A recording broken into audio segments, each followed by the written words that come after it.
Before we get going today, just want to tell you a little bit more about our latest partners over at Racing Picks.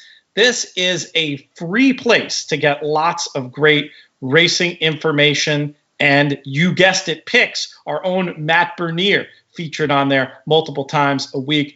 Very, very simple. Go to Expert Picks, put in your email address, and then you're eligible for all this great content.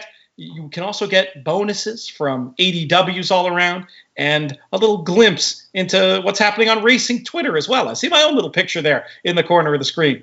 Very, very simple. If you want to support us, support our partners, you can do that by signing up for Racing Picks service. Again, it's free, and there's a lot of great info and more coming down the pike. Check it out, racingpicks.com.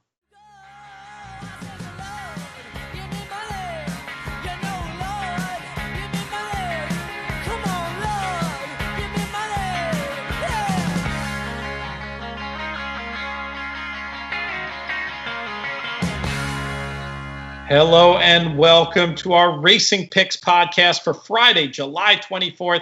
I'm your host, Peter Thomas Fornatal, back with you, coming to you from the offices, the auxiliary offices of the Thoroughbred Retirement Foundation. We've got a great show for you with segments on Saratoga Friday. We're going to cover a little Saratoga Saturday. We're going to be talking about Del Mar Saturday night, including the return to the races of Maximum Security. And then we'll have Drew Coatney stop by and talk Woodbine as well. Please check out all of our shows over at inthemoneypodcast.com. You can subscribe to our feed at iTunes or wherever you get your podcasts. It helps us out very much. We're very excited about our new partner, Racing Picks, and the great product they're putting out there over at racingpicks.com. We encourage everybody to sign up for that. Hope you enjoy the show. It's going to start right now. We're going to kick things off this week with a guest returning to the In the Money airwaves. Last time he was on, we were on the In the Ring podcast. It will ride again, folks. We're just waiting for the right opportunity to bring it back. But this time, we're going to talk not only about his involvement with WinStar StableMates, but also do a little bit of handicapping as well. And who knows, maybe even touch on some whiskey. He is Lou Bazarelli. How are you, my friend? Oh, great, Pete. What a pleasure. And today's my B-day. I had, an incredible week. So this is an incredible kind of culmination of what went on in the last week. So such a pleasure. Thank you so much for inviting me on today. You're too kind to spend a part of your birthday here with us. We appreciate it. Let's start by talking about that week last week. And it didn't even begin with your ownership exploits. It started with a pretty nice little gambling score that you had. Was it opening day of Saratoga? Tell us about it. Yeah. I mean, I was working in the morning, and my buddy Nick D from the syndicate, he called me up and he said, "Are you playing the pick five this morning, the early pick five?" And I said, "I don't know, Nick. I mean, I'm so busy. I got to look. I haven't capped really. I want to." So, and I wasn't feeling well. And actually, I had to go get COVID tested because I work in the hospital setting. So I said, all right, let me start looking. And then I started looking at the card as soon as I was done with work. And I put my picks in. It was a pick five that I thought was modest in price. It was $135 pick five. And I was rushing to go get COVID tested. So I went to go get tested. And then I noticed that the second race, I didn't have price talk on my picks. And it was, I liked him in the contest and I left him out because I was rushing. Little do I know, after getting tested, I check and I see he was DQ'd.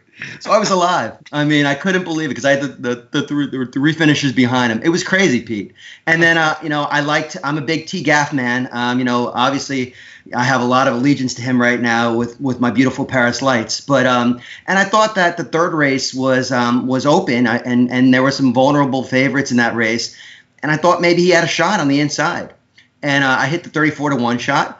And then the fifth race was exciting because I had 5 horses, including both engines. I actually really liked Big Engine. I had a win bet on Big Engine, and I had a nice pick 3 with Big Engine and with the firster with Gaff. So I got lucky, Pete. And then I couldn't believe the payouts. I mean, remind us what it was.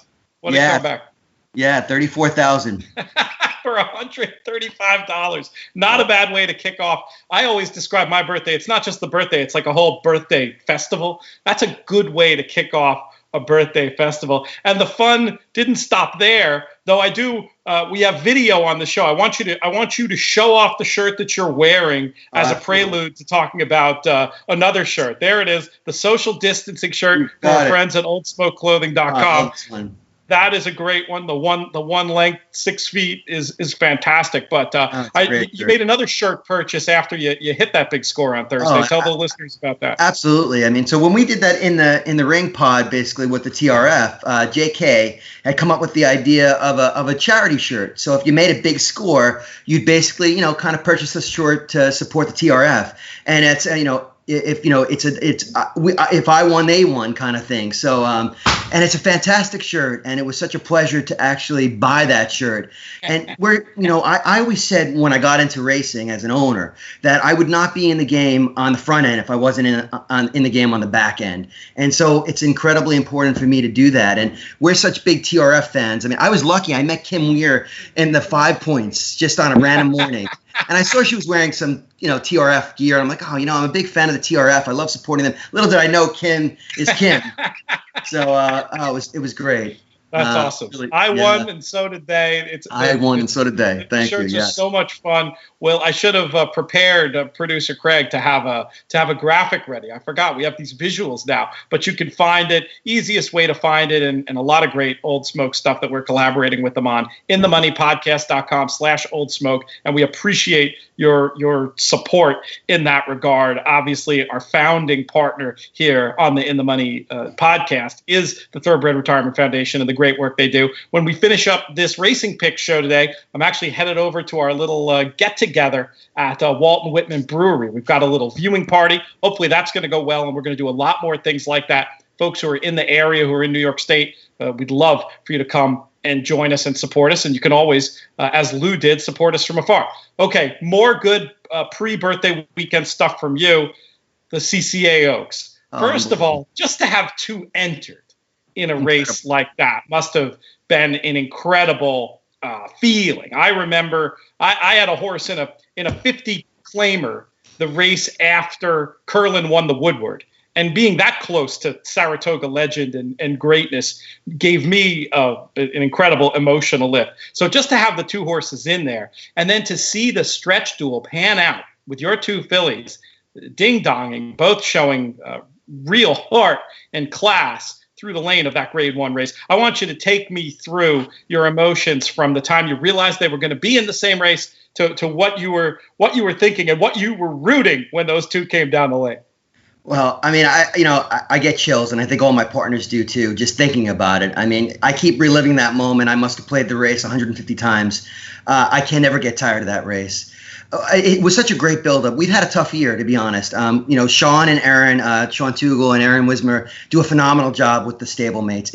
It's an incredible opportunity to get into racing at the highest level with a modest entry. And we have 35 partners or so. And the year was tough. We were terrible at the beginning of the year. We started off with Coach Rocks, who we were so excited about, and she ran a terrible race, unfortunately, and was retired after that. And we had a whole bunch of last place finishes. And the previous years had been so successful. I mean, I told Sean, I said, Sean, no matter what, we all believe in you. We believe in WinStar. We believe in the fillies, and we know we're going to turn around. And, we started turning around. Paris came along, and, she ran third at Gulfstream in the slop and ran a very professional first time out. And I definitely saw the talent in her. I actually was in Saratoga last year when she was a 2-year-old in training, and I had stayed and prolonged my trip. Not that I need a lot of reasons to prolong my trip in Toga, but she actually got injured and unfortunately wasn't able to make her debut.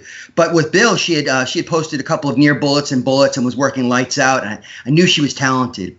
And then when she ran at Churchill, I mean, she was just beauty. She was poetry in motion, and her allowance win against Elders was very impressive. And then on the other side, Crystal Ball had been training fantastically. I knew something was up because Bob consistently trained her with the very best. I mean, he was training her with Charlatan. He was training her with a great debuter soon as time goes by, this AP filly that worked 57 just the other day. I mean, I knew there was a lot of talent. So when she broke her maiden after her initial maiden try, I knew there was talent there as well. They both won by about 6. So, I didn't want them to face off. I don't know why, Pete. I just thought I didn't want them to one to compromise the other. But I felt like, I understood WinStar is very, very smart. I mean, they know where to place their horses, and it was a great opportunity. So initially I thought maybe one of them would go to the Monmouth Oaks and get some points there. And when they were both entered, we were all excited, though. I mean, it's a grade 1 opportunity, the Cca Oaks. I mean, the only obvious downside is that we couldn't be there, any of us. I mean, and that's the hardest thing. It's my life's dream. I mean, my life's dream is to be in the winner's circle at Saratoga or the paddock. But that's okay. We understand why we can't be there. And when the race started and they both broke beautifully, and then Rudy's horse basically just walked out of the gate, I really wasn't a fan of Tonalist. And, I love that filly, but I knew Ira just didn't know what he wanted to do with her. In, out, I mean, the blinkers on, blinkers off, it just didn't seem right. And when they were running and they came down and just to engage each other like that, my heart was beating. I honestly thought I had a heart attack, and I'm a physician. So, I could probably revive myself with a cordial thump. But, and I didn't want either one to. I had wrote to the partners. I said, guys, let's get a dead heat here. And honestly, it was almost a dead heat. So it was, I thought, honestly, if you had to ask me, I thought Paris was the better of the two fillies at the time, only because, Crystal Ball was going from maiden special weight to grade 1 opportunity, but it's Bob Baffert, and there really weren't opportunities on the West Coast. So, I know the buyer came back 87. I'm a huge JK man, but, and I understand he's right. I mean, the buyer is not that strong, but these are progressive fillies. When you look at Paris and her pedigree, I mean, the family is unbelievable. I mean, she's out of, Blue Hen mares, and, she's very closely related to Rags to Riches. I mean, she's a daughter of Curlin. She's got a lot of upside, and I think, so it looks like we're probably going to train her up to the Oaks, I hear. I thought she was going to go to the Alabama. But I think Crystal Ball is going to head towards the Alabama. And, I think she could be very dangerous there. She caught her quarter, but, I think she'll be right back to training. And I can't tell you, Pete, I mean, it's the dream of a lifetime. I mean, these are, WinStar says dream big, right? I mean, you can't dream bigger than this. Fantastic stuff. And that reference, if those didn't catch it, JK wasn't completely thrilled about either of their chances going forward, just on speed figure terms. But I think especially Paris Lights, the hands that she's in, I know there's more under the hood, and I think it's probably true with the both of them. It's going to be a fun journey to watch, and Lou, you and your partners over there at WinStar StableMates are easy people to root for. Lou, we're going to do a little bit of bonus coverage here. You had that nice hit in a weekday pick 5 last week. Let's do a quick run through this Friday pick 5 at Saratoga. I'll give a few thoughts a little bit later in the show about the Saturday pick 5 at Saratoga. But while I have you here, I know you're studied up on today, and we kick off with race number 6. We've got a 3-and-up allowance race going 1 mile and 3/8 on the inner turf. Who do you want to use to get this thing kicked off? The favorite is Formidable. I mean, the last race basically for Cap to Crace was basically a lot of trouble. And I think that there's a lot of talent in that horse. There's no question about that. But in all honesty, I really love the inside horse. Tyler picks up the mount. I really liked her last race a lot. I just like the way she accelerated. I think she's progressive. I don't want the chalk in my pick 5, and obviously I'm going to use the chalk probably in as an A in a separate ticket, but I'd like some value here. So she's been kind of knocking at the door a couple of seconds, and I really loved her last race. Didn't think she was going to get there, and she really, really showed a great turf burst. So I was really excited about her. I think there's a couple other horses in here to kind of think about as well. Overjoyed, I mean, she's kind of stretching out on the mile, but she's been working really, really well. Neil Drysdale, and you get Castellano. And I like this other horse called Lovely Lucky as well. I mean, lost the whip last time, but had a lot of heart. So I just want to try to beat the favorite here, as hard as that's going to be, with more of my emphasis going to be on the inside. I love the idea of trying to beat the favorite in the first leg if you don't like the favorite, especially because you can always just come back in the pick 4. And I did like, I don't know if listeners picked up on this, Lou did a little JK there where he didn't want to pronounce El Mazzarelli, so he made me do it. I believe that's French for she smiled at me. And okay. I think the backers of El Mazzarelli, the one, will be smiling quite possibly, because I think this is a really nice horse at a square price to kick things off. The only one I really want to talk about just shapes like one from the previous runs who should really appreciate the added ground. So I'm with you there. Let's get things kicked off with the 1, and then we'll move on to race number 7. We've got 3 and up New York bred maidens going 5.5 on the turf. I was okay at the lower end of the odds spectrum here, but I'm curious if you have anything creative. Yeah, I'm really excited about the 1. I love this horse. I something about this horse, and I really shouldn't really like this horse at all. I love the big speed that this horse showed on the dirt, and I don't know, that day at Belmont was a sloppy mess on July 20th. It was like a torrential downpour, and Jewel Arabia was basically the favorite, and the horse. I understand the horse died in the stretch. But I'm a big clocker guy, and I love the clocker report on this one. I mean, it was borderline B+. The horse was working with some allowance company, and honestly just looked fantastic on the work. So I'm kind of excited to see this horse in a sprint just get right out to the lead and just kind of like we'll do a little ride, like go fast and win, kind of charity thing here, and hopefully we'll get 12-1. And then you get Luis Saez back, right? I mean, I gotta imagine he's hungry. I mean, he wants to get on. He wants to kind of get moving. I mean, elusive quality. Bruce Brown's numbers aren't great when you start looking at them, but I just wanna, I just want to get a little pricier, and I'm kind of excited about the speed of this horse.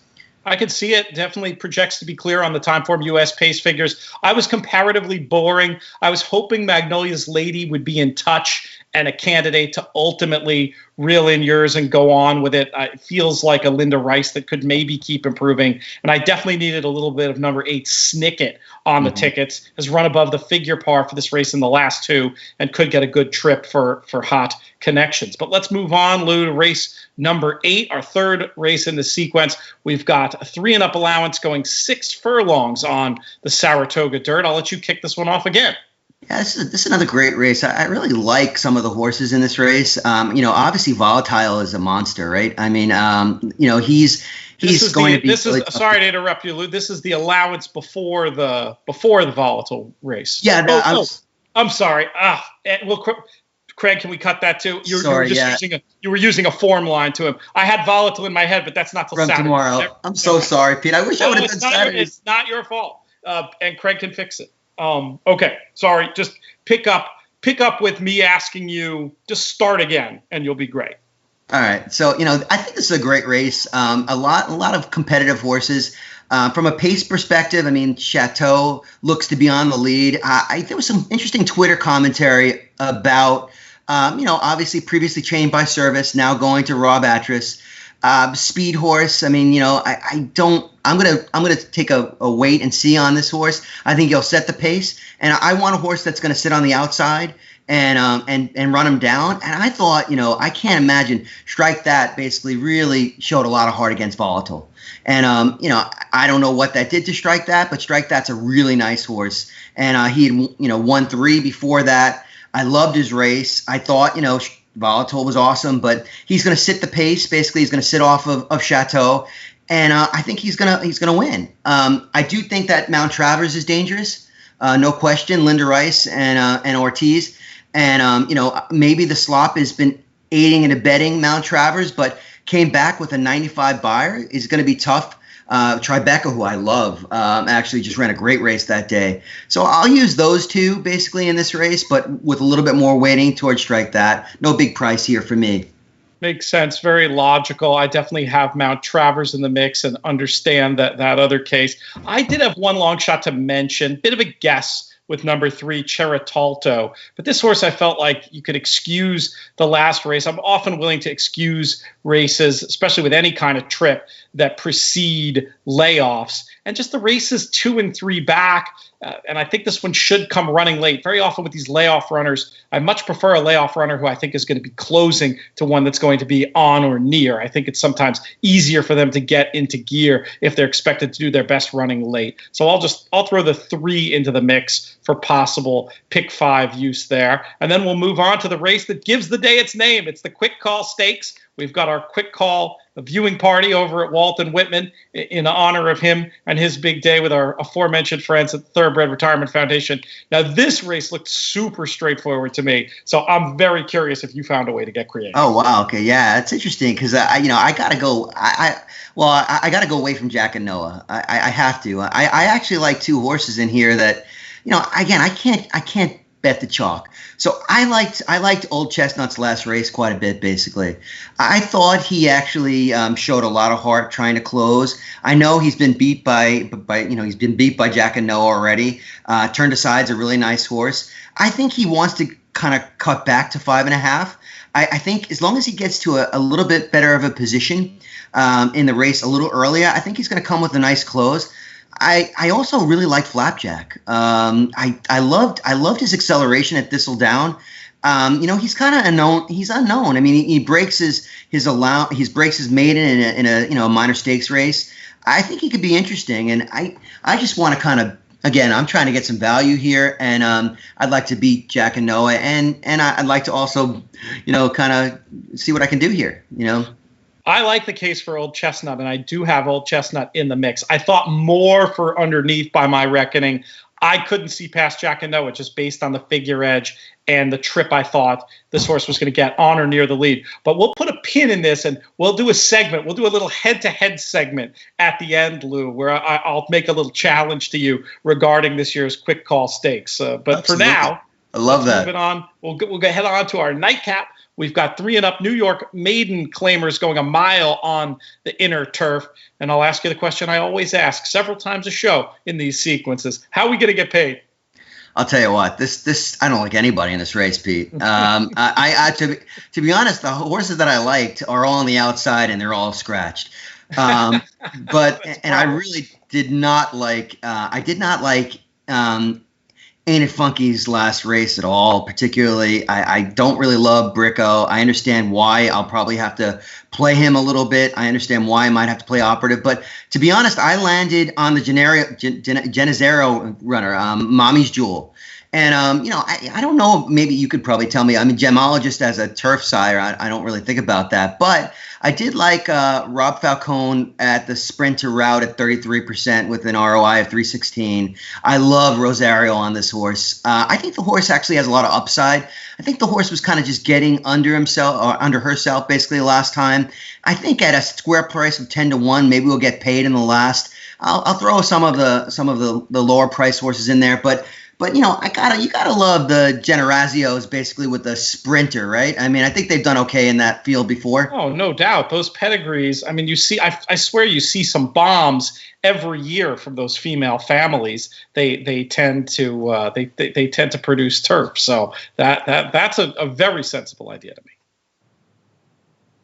So that's hopefully we'll kind of narrow it down a little bit, and maybe we'll get lucky again. I don't know. It is my birthday. Lightning can strike twice, Pete. I don't know if it does or not, but I've heard stories about that.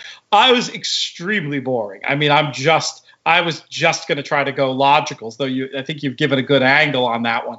I just feel like even though I agree with you, the Ain't It Funky Now last race was not exciting. This is a big drop for the New York bred maiden claiming ranks. Brico just very logical for connections that point to the meet. And then Operative has the okay races against better and now gets to try maiden claimers. And I didn't love the trip earlier in the meet on Operative either. I was just going to try to get out 1-3-5. All right, before we let you get out of here, let's go back to today's feature race. This is the Friday feature race. It is the Quick Call Stakes. Very excited. Quick Call, incredibly popular horse up here, not just for what he did on the track, but also for being the horse in many ways that put the Thoroughbred Retirement Foundation on the map and was their living mascot for many, many years until his unfortunate passing last year. And I have a strong opinion on one of the favorites who I know you don't like. So I think it might be as simple as our head-to-head challenge is if number 2, Jack and Noah, wins with his big figure edge and the great trip I think he's going to get on or near the lead, I win. And if he doesn't win, you win. Just a heads up, I'll take him. You can have the field. But remind folks of your fancies in this race too. Yeah, so I'm gonna go with the middle runners, Flapjack and Old Chestnut. But I love that. Give me everybody else. I don't, I feel good that maybe one of these other horses are going to get you. And you're a man who likes a lot of the same things that I do. So I'd love to know what our wager's going to be. But maybe it's going to involve some whiskey. That is a fantastic idea. We can settle on the specific bottle off air, but I did mean to ask you before. The other day, when your two WinStar StableMates runners ran 1-2 in the Coaching Club America Oaks, which bottle of whiskey got busted out that night? So I was lucky enough to get a bottle of Blanton's Red, the Japanese export, basically, and I love Blanton's. I had to have something that had a horse on it. We could have done a lot of other things, but after that happened, you got to get something with a horse on it. And I'll tell you, this is a little bit stronger than your standard single barrel Blanton's. Hard to find in the United States, and it was spectacular. It was honestly spectacular. I got Sean a bottle, but it's still sitting in my room because I can't ship it to Kentucky because after he had his baby. Sean Tugel of WinStar fame and of In the Ring Pedigree podcast, It Will Ride Again fame. Well, that'll be the bet. We'll just do honor system, a bottle of each other's choosing to send to the other, all riding on whether Jack and Noah gets it done today. Lou, thank you so much for your time today. We got to have you back on soon. Oh, thank you.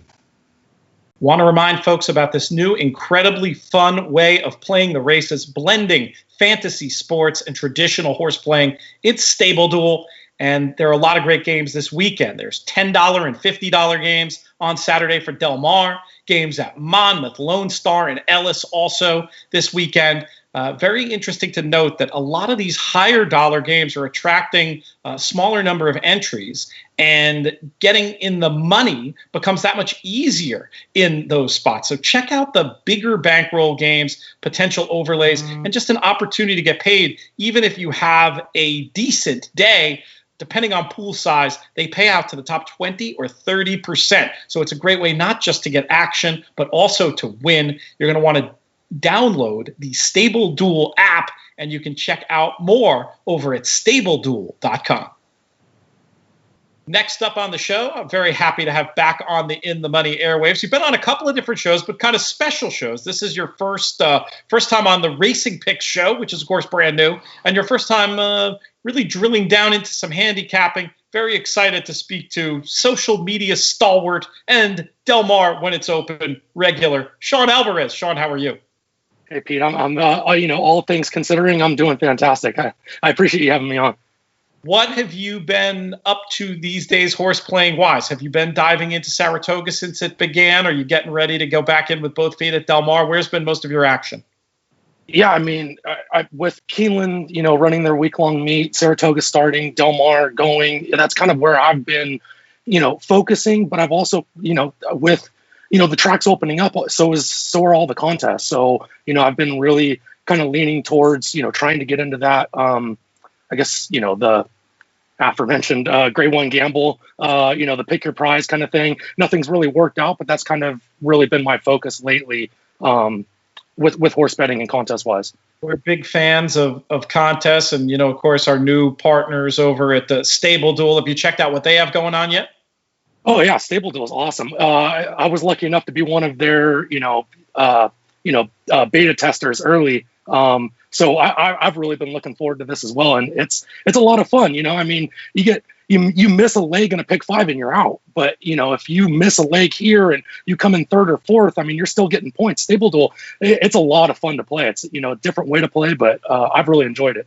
Very cool. That's good to hear. It's good to have you on here. I want to ask you one social media question before we get to these picks, just because I feel like you're not very common in horse racing social media in that you keep things very positive. You're a great follow. You can see the name up there on the screen for folks that don't follow you already at Smooth Turn 2.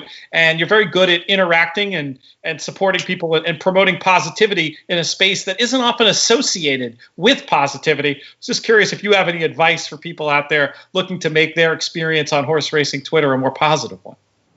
Yeah, I mean, especially in the world that we're living in right now with everything going on. I mean, there's so many things that can kind of bring you down throughout the day. Why go online and harp on those things? There's so many great guys out there. I've been lucky enough to meet, you when I came out to Saratoga, and JK when he came out to Del Mar. I've met so many great people. There's a lot of positivity on Twitter in the horse racing community. You just kind of it's a little bit more difficult to find, but I really enjoy it.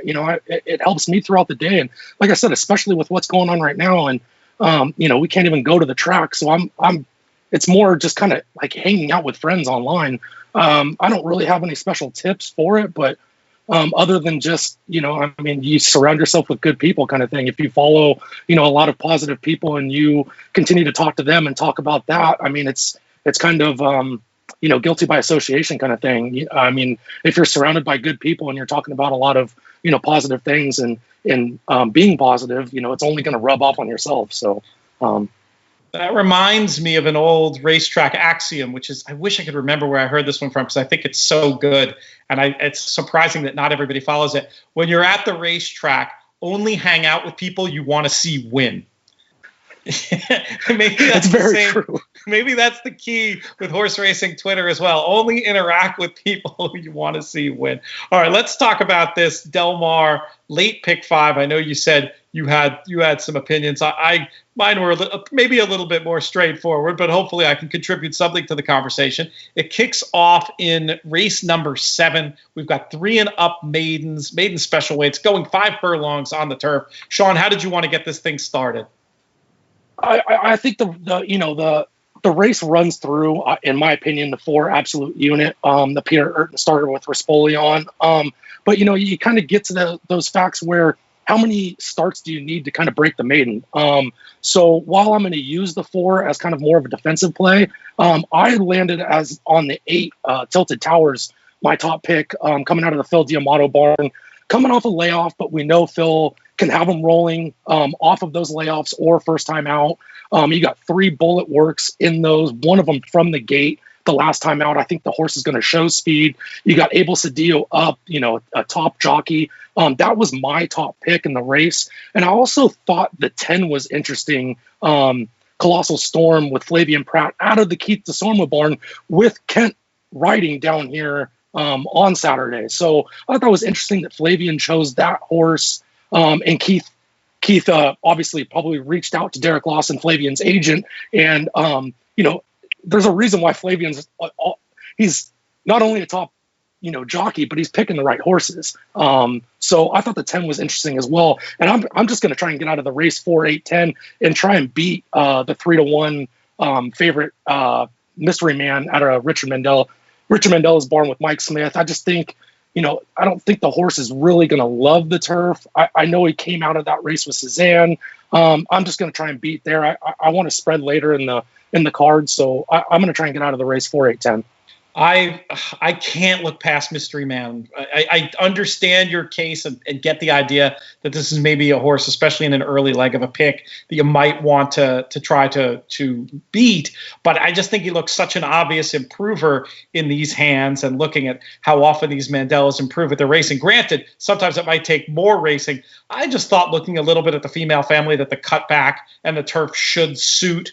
But the other story, of course, is it just always also fun to get a little bit further of a line on the form for Cezanne and that initial race working out so well. So we'll be approaching it from different ways. I definitely get the cases on yours, though, and we'll see what happens Saturday evening at Del Mar. Let's talk about our 8th race. Kicks off the late pick 4.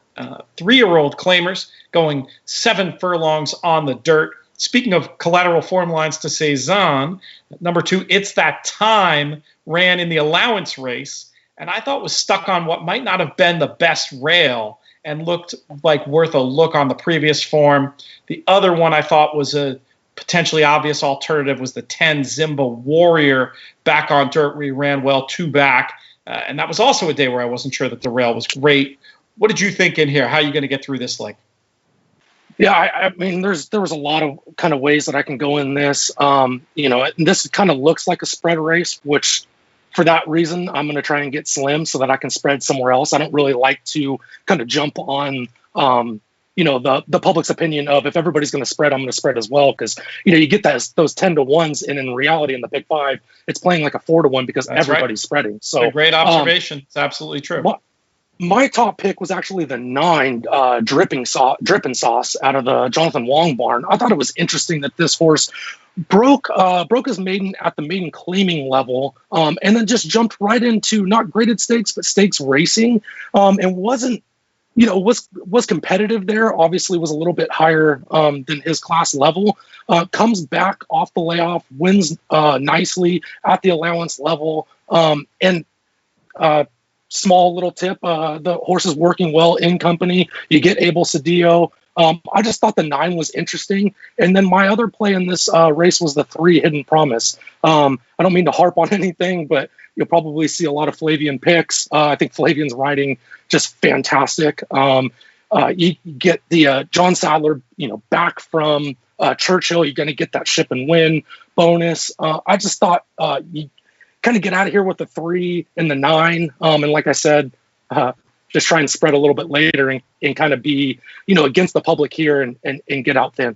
Yeah, I think that is a great strategy when it comes to bet construction for sure. And I'll just underline everything you're saying about Pratt. I really think he's worth something out there. It is in part a matter of getting great mounts and extra work that he and his agent are doing to secure that. But there's also something a little more inherent in how he's riding against the rest of the colony that I want him on side wherever possible. Let's move to our stakes portion of this card with the grade 2 San Clemente 1 mile on the turf for 3-year-old fillies. Sean, who are you using in here?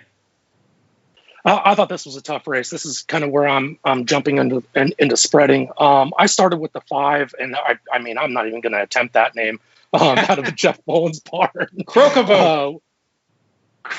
I say that again. Crocavoke.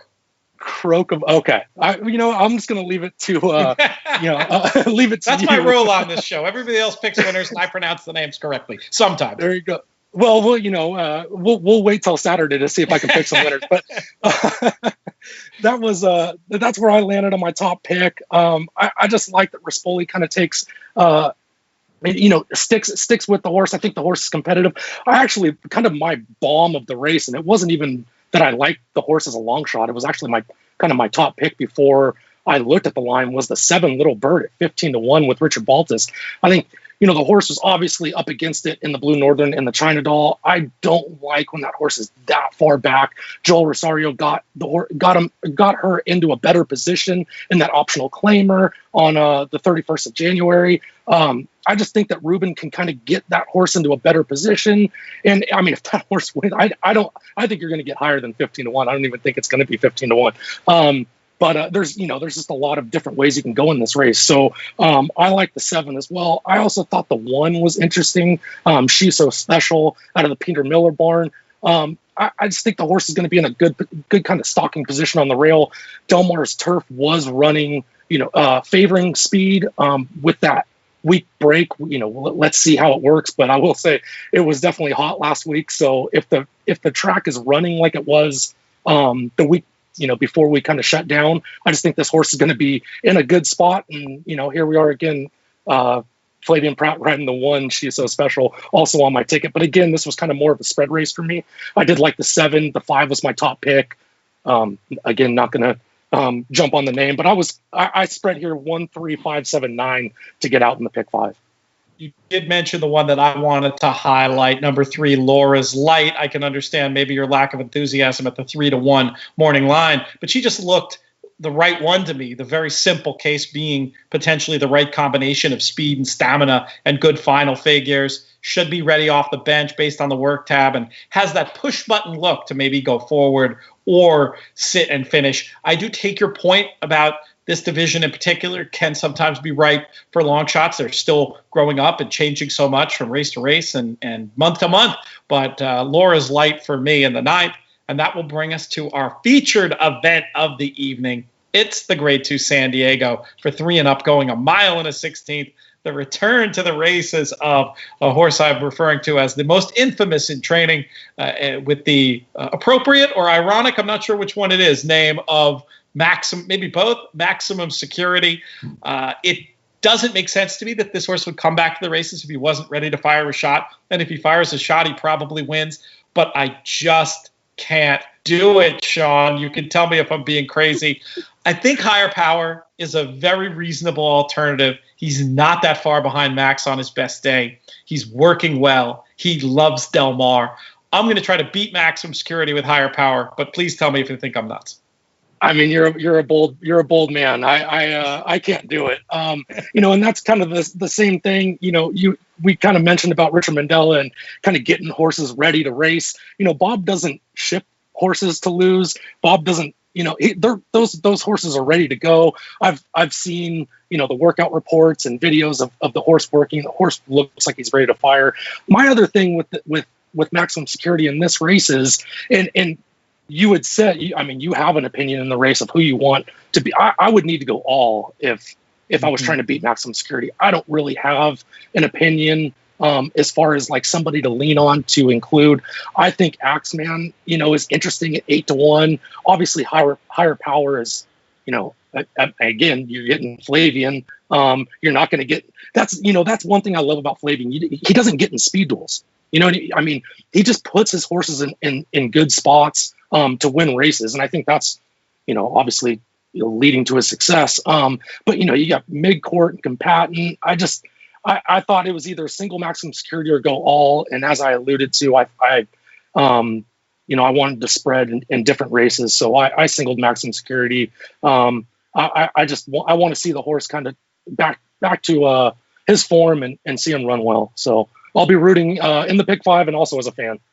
There you go. We have very different approaches to this pick 5, but they're united in the idea of you don't want to be at the short end of the odds spectrum everywhere. We've just chosen different places to try to make our stands.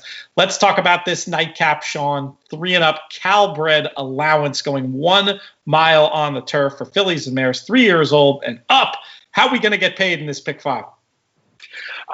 So again, this is kind of more of a spread race for me, but I really liked the 8 Sassy Serb. I'm gonna pass it off to you on that as far as the. You got it. Sassy Serb. And look who's riding Flavian Pratt. So if Flavian has a good day, I'm gonna have a good day. There wasn't really a lot of world beaters in this race. Again, I think the horse is going to be sitting up close. Del Mar was kind of favoring the speed, going into this little break that we're having. And I just thought with 8-1 Flavian Pratt, that was where I landed on my top pick. I don't think the horse needs to improve much at all to beat these horses. Those numbers are competitive. But to get out, I was 1, 6, 8, 10, 12. So as long as Maximum Security can get home with my single and I'm alive earlier, we'll have some options to close out this pick 5. Now, it's interesting because you did not use the horse I wanted to talk about, thinking about a possible pace edge, and that was number 2, Nice Ice, who I felt like just has several races going back through these PPs that are good enough. Should be fit enough third start off the bench, and that potential pace advantage. I didn't prepare you for this, but I'm just curious if there was something specific you did not like when it came to Nice Ice.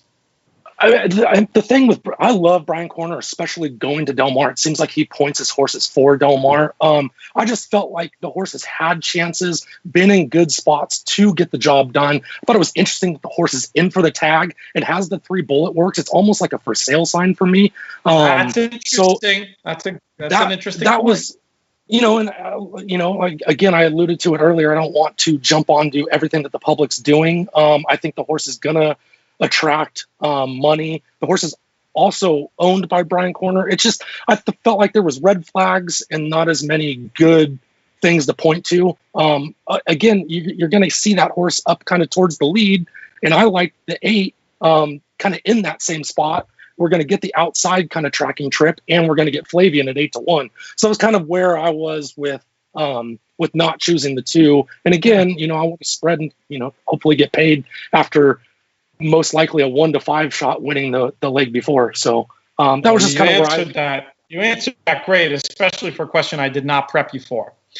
Now, before I let you get out of here, I want to do we either typically do a head-to-head or a best bet.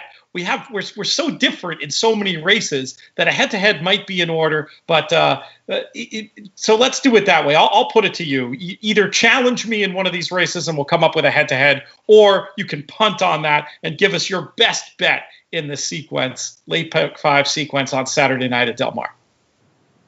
I mean, I like the 7th race, and I really liked the 11th race. So, I mean, if you seem kind of hung up on that too with Brian Corner, and I have opinions in that race, so I would go head to head with the 2-8 in this last race, the 11th. All right, let's do that. You've gotten me a little bit spooked. You made a very good point about maybe the for sale sign is a little too obvious on my pick in the last, Nice Ice, but I still think, looking at the numbers, looking at the recent workouts, looking at how this pace shakes out, Nice Ice has a very strong chance to wire him. And you are, I think, in terms of the market, going to be giving me, I'll be getting the best of the numbers, I'm pretty sure. You like number 8, Sassy Serb in this spot. Just in a sentence or two for the folks watching this little video pull out, give that quick case for Sassy Serb.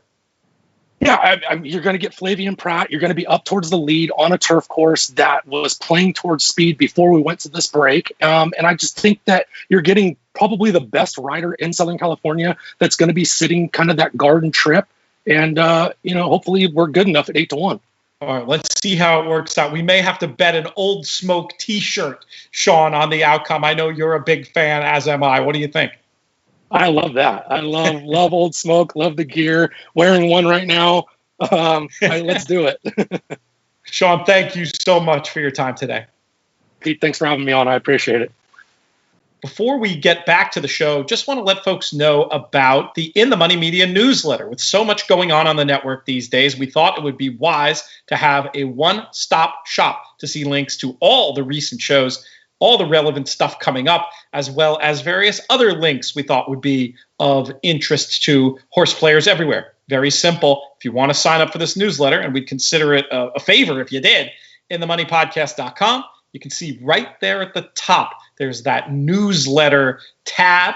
You simply click on where it says newsletter. The box comes up. You enter your email and you go ahead and subscribe. And if you don't trust me in a word, we're going to be sending you something spammy. You can even click that link and read the newsletter first. But trust me, if you like us, you're going to want to check it out. There's going to be all kinds of extra information, some having to do with handicapping, special events, etc. Please sign up for the In the Money Players newsletter today. And now for our final segment in this Racing Picks Players podcast, we bring back our first return guest on these airwaves in this iteration. You know him from inthemoneypodcast.com, where he covers the Woodbine Late Pick 4. You also hear his name at the end of virtually every show we do. He is the business manager here at In the Money Media, but he's also a bit of a sicko, and he's here to share his immense knowledge of Woodbine. Been giving out all manner of prices in his columns. Drew Coatney, how are you, my friend? Thank you for the kind words, Pete. I'm good. Again, this is the second time in a row I have to say, don't tell my mom that. Don't let her know I'm a DG. Don't let her know I'm a sicko. She doesn't need to worry anymore. How are you doing, Pete? Things are good, man. A very big weekend ahead of us here. I had some driving misadventures this morning going down to Saratoga Ninja Camp. It's the last day of the session, and I ended up being some construction. Got stuck in a little traffic. I was a bit all out to get here to the Racing Pick show on time, but a small price to pay for the fun that Perrin and her pals have been having at Saratoga Ninja Camp. Before we get started, I asked how you were. Where are you? What is this nice looking backward drop you have? Yeah, we're actually up in Michigan right now. I think you might be able to see in the reflection here on our lake property here. So we've got beautiful weather up in Michigan, 80s and sunny for the next 2 weeks. So I have an 18-pound pork butt to smoke. I didn't know they cut them that big. I didn't know there was such thing. It looks like a beef brisket. I've never seen it either. So I'll send you some leftovers in the mail. Please do. I can picture you now rocking the smoker, getting that pulled pork going while betting Woodbine and all this other great racing on Saturday. We're here mainly to talk about the Late Pick 4, which is the weekly column that you do over at inthemoneypodcast.com. But because of this early stakes race, I think we're going to start with that one. Race number 3, the Marine. And this is the return to the races of Sherrill Spite, who impressed so many people, including myself, I venture to say I was kind of blown away by the performance this one put out 21 days ago against a well-fancied field. And my old mentor, friend and mentor, I should say also, Harvey Pack, always used to caution against betting heavy favorites doing something they haven't done before. And here we have Cheryl Spite going long for the first time, and he's also at the same time trying synth. I'll tell you what, though, Drew, this is one who was just so visually impressive and so rock solid on the clock that I'm not messing around. For me, in these early pick bets at Woodbine on Saturday, I think I'm just going to single Cheryl Spite and move on, even though I know that you're quote unquote not supposed to single and or get too drilled down into a horse like this. How do you see it? Do you have a more creative view? I do. And I'm with you. I think that's exactly what I wrote. There's two question marks here. One is the going two turns for the first time, but the other is the pace and how it's going to unfold. Because Untitled looks like the lone speed, so this one's going to have to go with Untitled or have to hang back. So they kind of have to make a decision, and Untitled's not a kind of rollover foe, and it might get used up and burned up. We don't know. We just don't know. And I think at the probably 2 to 5, 3 to 5, it might be a little too short of a price, and Untitled might get loose. I am hedging, and I'm taking a page out of Hammer's book, Tommy Massis, that you have to be a contrarian. And I liked number 2 in here, Glorious Tribute, who made 2 good moves in their last race. The first move was hustled out of the gate really hard. And then the second was a great ground-saving move, or not ground-saving, but making up ground on the far turn, and really closing well. I think today with a bit more pace between Untitled and Cheryl Spite, this one great exotic underneath use, but may be able to get there and get the win at a huge price.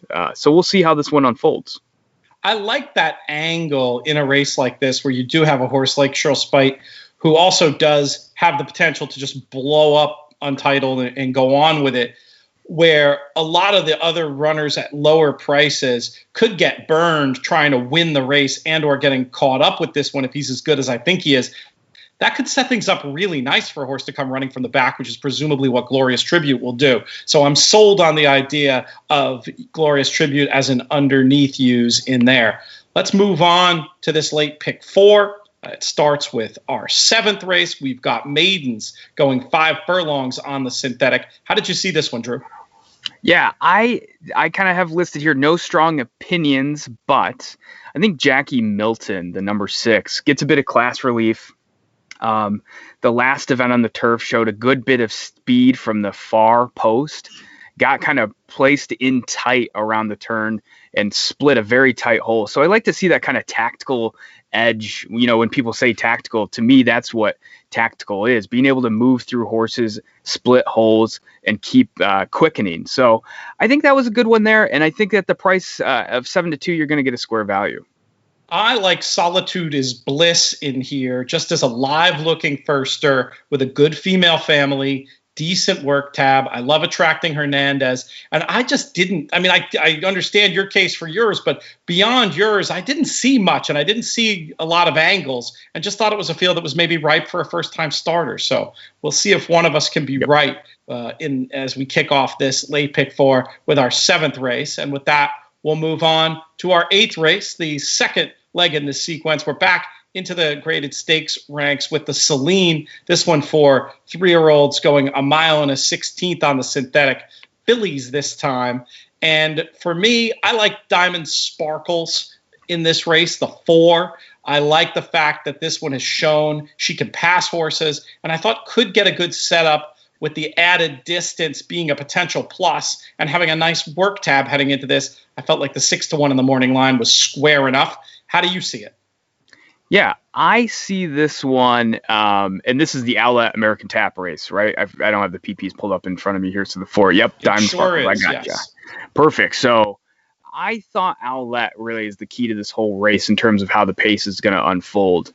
And again, another horse going the route. And I think it's extremely important to note that for the first time, this horse gets its blinkers taken off after rallying some really good efforts. So I think Ward is kind of, I don't know if we're going to get this full distance here. So I lean on American Tap. I think had a great effort trying to chase down a loose leader who won at 35-1 and was making its best strides late. So with a little extra added, well, I guess not added distance, but you get the point, should be able to be a little bit closer to it unless Owlette gets loose on the lead. Yeah, American Tap definitely seems like a decent candidate to stretch out based on that female family. Whereas I agree with you, Owlette, and it'll make Perrin angry at me to talk bad about her hero from PJ Masks. I thought too, potential doubtful stayer there and could open this up for something at a bit of a price. So we give you two different ideas in there if you want to oppose the favorite.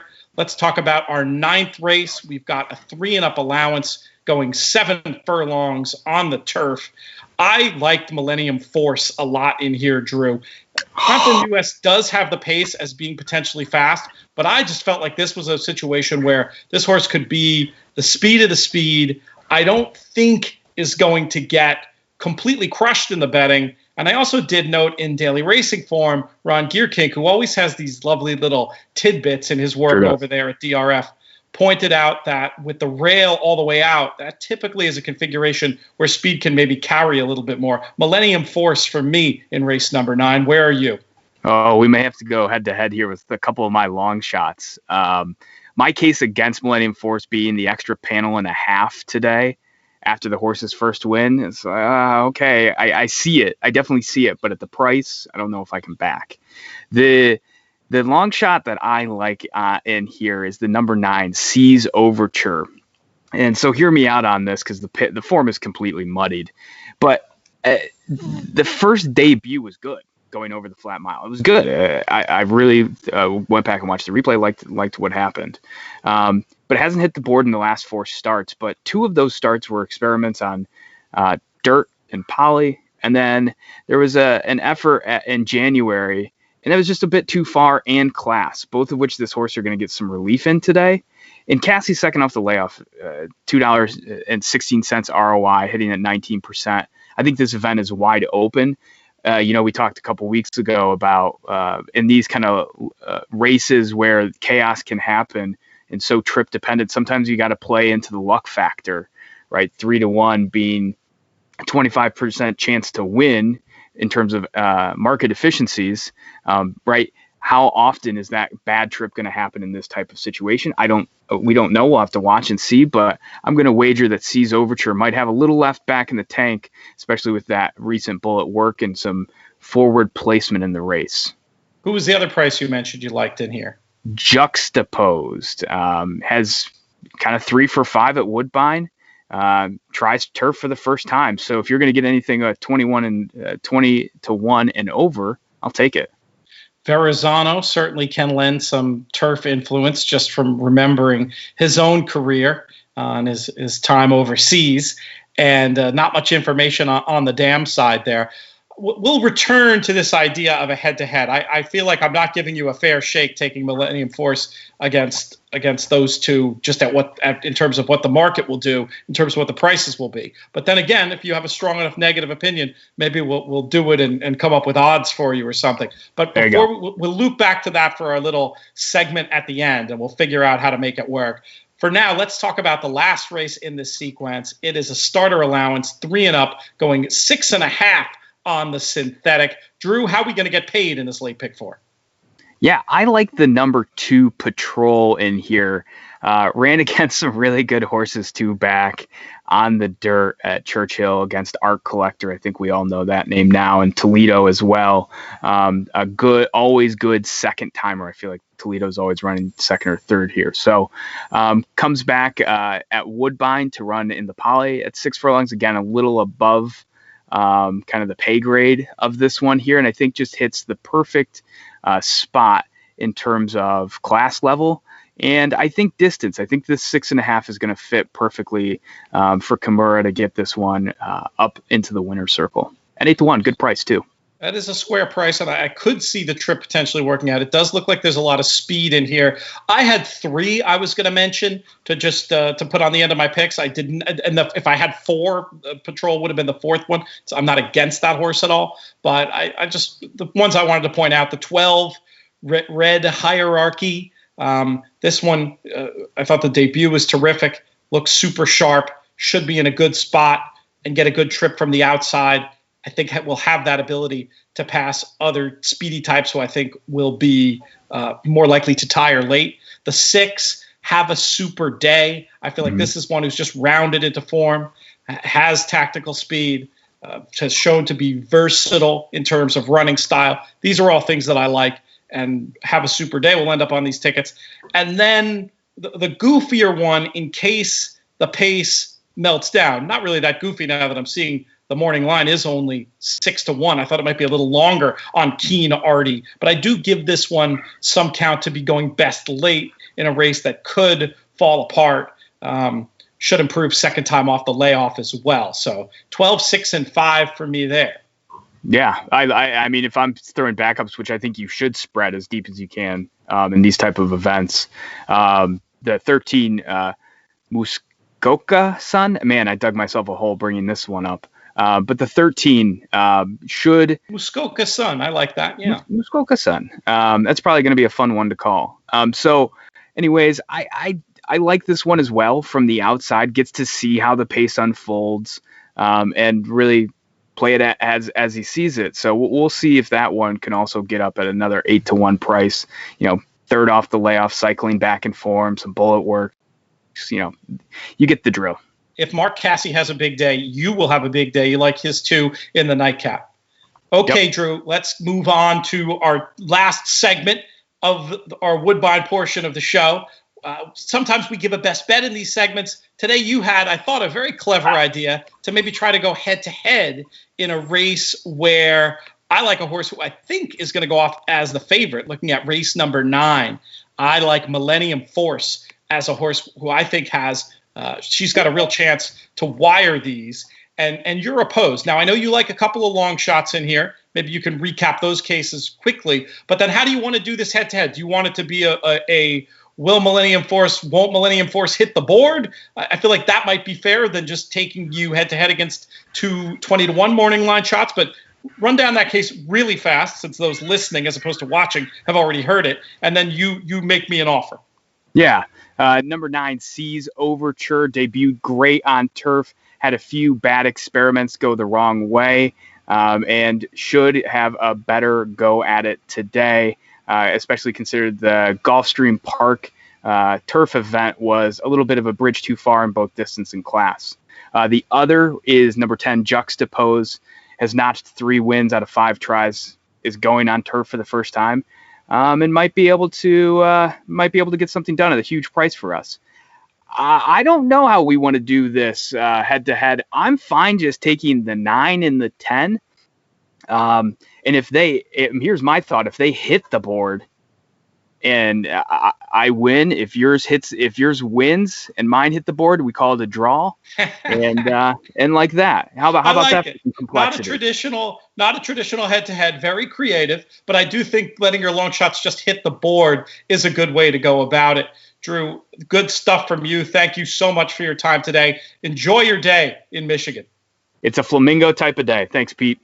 Okay, we can't get out of here without talking about our Saturday late pick 5. I'm just going to roll through it solo today. We're going to try something different. I'm going to channel my inner Matt Bernier and see if I can be entertaining and engaging just talking by myself. I usually feel like I need the guest as a foil, but we'll see. Maybe it'll work. Who knows? The bet kicks off in race number 7. We've got a 3-year-old allowance going a mile on inner turf. And this is a spot where I have a couple of strong opinions that I'm hoping I can stand alone with. Number 8, Lonesome Fugitive. This is the horse that I want the most of.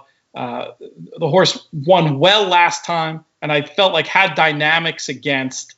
The recent workout tab looks good, and this is one that I definitely want on the tickets. The other one I'll use is the 7 Proven Strategies. This one has run right around the required level. par figures, very near what it takes to win this race on more than one occasion. And another, I think, can get a good trip. We're going to start it off with just those two numbers in Saratoga's 7th. Then we'll move on to the 8th race, still in the allowance ranks, this time on the dirt, going a mile and an eighth. And this was a race where, once again, I only want two runners. I really do have preference for number 6, Prioritize. I felt like this horse did very well last time, off the bench, had license to need it, so should improve second time. And another who I felt like just had dynamics against closing into that slow pace. And then Parsimony is taking a drop in class that I think could be the key to unlocking success. And I think this horse will be a square price too. So in the 8th race at Saratoga on Saturday, just give me the 6 and the 3.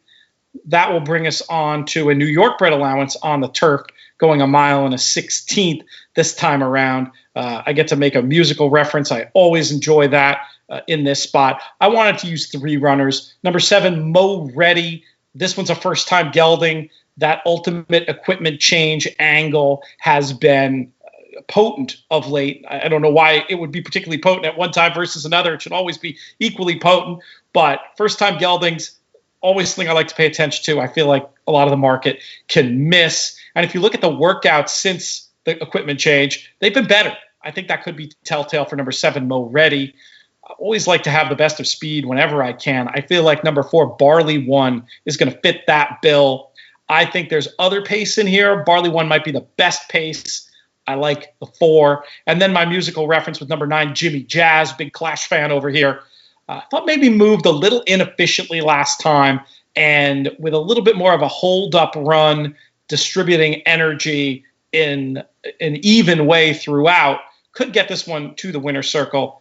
And my droll line I put in my little write-up, backers will be saying Sada Massignana if this one wins the price. Very obscure. Let's talk about race number 10. It's the Vanderbilt, grade 1. And I'm of the mind that Volatile is just better than these. This one looks like a rising star, real Breeders' Cup sprint winner possibility. I'm going to go ahead and single in our 10th race with number 4, Volatile. And that'll bring us on to our last race. We've got 3-year-old New York bred maiden claimers, 40, going a mile and a 16th on the turf. And this is one of these spots where you kind of want as many as you can afford. But there are 3 who stand above the pack for me, and I'm going to throw them in.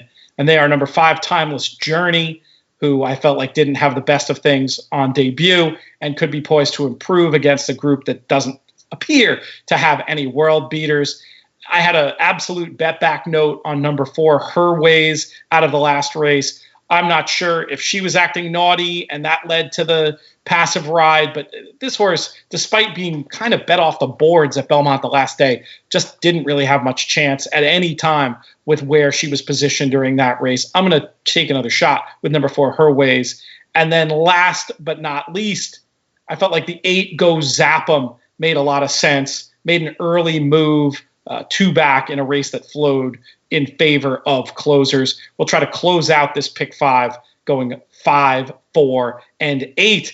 So there you have my thoughts on the late pick 5. I can't go head to head with myself, so we're not going to do that segment here. Instead, we're just going to thank our guests on today's program, Lou Bazarelli, our friend, of course, from the In the Money Media Network, Drew Coatney. As always, great talking about all things relating to Woodbine, and Sean Alvarez to pop in to chat a little Del Mar with us. We'd like to thank all of our partners and sponsors, including Woodbine, including the Thoroughbred Retirement Foundation, including 10 Strike Racing and Stable Duel. You heard about them a little bit earlier in the show. So great to be working with so many great companies with innovative ideas trying to keep the horse racing business rocking and rolling. One other thank you. I think I forgot to thank him last week. We've got to thank the producer, editor, director of these shows, DJ Unstable himself, producer Craig Gorbanoff, for all the fantastic work he's been doing. And then last but not least, our title sponsor of these shows, Racing Picks, who, again, you heard about a little bit earlier in the show. I won't belabor the point, but go over to racingpicks.com and check them out. This show's been a production of In the Money Media. Our business manager is Drew Coatney. Our chief creative officer is Jonathan Kinchin. I'm Peter Thomas Fornatale. May you win all your photos.